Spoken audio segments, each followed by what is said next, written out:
Il n'avait peur de personne, il n'avait peur de rien. Mais un matin, un beau matin, il croit voir quelque chose. Mais il dit, ce n'est rien. Et il avait raison. Avec sa raison, sans nul doute, ce n'était rien. Mais le matin, ce même matin, il croit entendre quelqu'un. Et il ouvrit la porte et il la referma en disant, personne. Et il avait raison. Avec sa raison, sans nul doute, il n'y avait personne. Mais soudain, il eut peur, et il comprit qu'il était seul, mais qu'il n'était pas tout seul.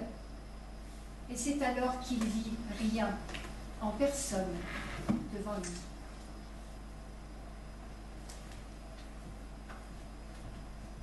Bonjour, grand-père. Ah, tu es là, petite. Tiens, assieds-toi avec moi un peu. Raconte-moi, grand-père. Raconter? Qu'est-ce que tu veux que je te raconte? Eh ben, je sais. Je vais te raconter la création de la Terre. C'était il y a longtemps. Très longtemps. Tellement longtemps que même si on avait tout le temps, on n'aurait pas le temps de raconter tout le temps qui s'est écoulé jusqu'à maintenant. Enfin, c'était... En ce temps-là, la Terre était couverte d'eau. De l'eau partout. Sauf un endroit.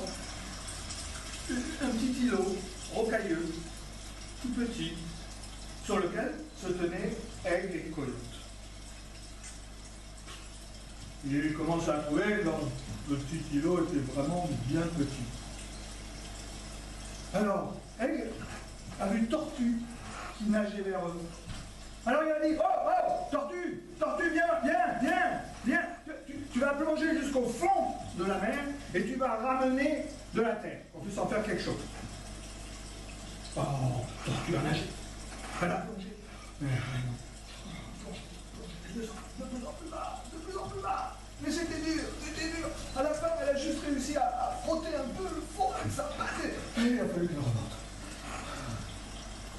Elle est arrivée tout essoufflée là-haut, et dans sa main, il n'y avait rien. Mais en fait, Coyote a bien cherché. Il a soulevé tout les... Et sous un angle, il a trouvé un grain de sable. Alors, Aigle et Coyote, ils ont étalé ce grain de sable. Ils l'ont étalé sur toute la terre. Ils l'ont étalé, jusqu'à faire à peu près les terres émergées comme on les trouve maintenant chez nous. Ils en ont même resté un petit peu. Ils ont fabriqué avec ça 6 hommes et 6 femmes. Ils les ont accouplés et ils ont envoyé partout, aux 4 coins du monde. Vous remarquerez qu'on dit souvent aux 4 coins du monde, alors que le monde est rond. Enfin, c'est comme ça. Donc, les hommes et les femmes sont partis. Et Coyote et Aigle se sont reposés. Et au bout d'un certain temps, Aigle a dit à Coyote, mais qu'est-ce qu'ils deviennent ces hommes et ces femmes qu'on a envoyés partout dans le monde? Alors il a dit à Coyote, va voir. Alors Coyote est parti. Il est parti, il a couru, il est allé partout. Et il est revenu, il était catastrophé. Mais catastrophé. Les hommes et les femmes se comportent très mal. Très mal. Ils mangent la terre. Déjà qu'on n'en avait pas fait énormément. Ils disent, tiens, le gobe du lion, il n'y en avait pas, eh bien ils l'ont bouffé. Maintenant il y a le gobe du lion. Non, si on les laisse faire, il n'y aura plus de terre dans peu de temps. Hein.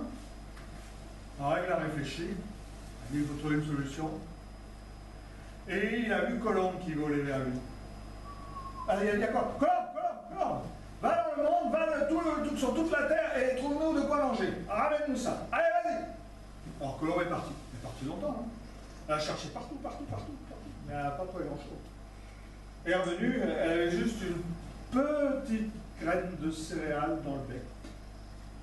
Mais c'est pas grave. Coyote et aigle ont pris cette petite graine, ils l'ont plantée. Elle a germé, ils l'ont cultivée, elle a fait des fruits, des graines, ils ont pris les fruits, les graines, ils ont planté, ils ont cultivé, ils ont fait jusqu'à ce qu'ils en ont eu assez pour en distribuer à tous les hommes et les femmes de la terre.